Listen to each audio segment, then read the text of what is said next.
জুবিনে সৰু সৰু বহুত কবিতা লিখিছিল আৰু য'তে ত'তে লিখিছিল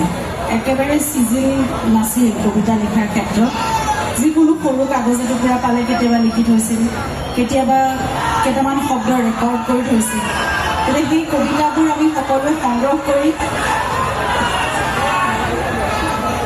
দুখন কিতাপ হিচাপে আমি প্ৰকাশ কৰিছিলোঁ প্ৰথমখন কিতাপ শব্দ অনুভূতি যিখন প্ৰকাশ হৈছিল আপোনালোকৰ নগাঁৱৰ পৰাই ৰুমি ৰূপক প্ৰকাশ গোষ্ঠীৰ পৰা প্ৰথমখন কিতাপ আৰু দ্বিতীয়খন আমি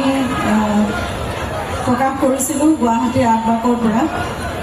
জুবিনৰ পদ্য বুলি তাৰে দুটামান কবিতা আমি গানৰ লগত সন্নিৱিষ্ট কৰি সৰু সৰুকৈ মই মাত্ৰ পাঠ কৰি জানো ৰূপমে গীত গাব আৰণ্যমে গীত গাব মই তাৰে কেইটামান কবিতা মিলাই পেলাই এটা এটা গানৰ লগত সম্পৃক্ত কৰি আমি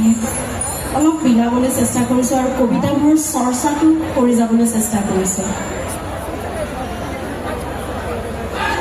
প্ৰথম কবিতাটো শব্দ অনুভূতিৰ পৰা অদৃশ্য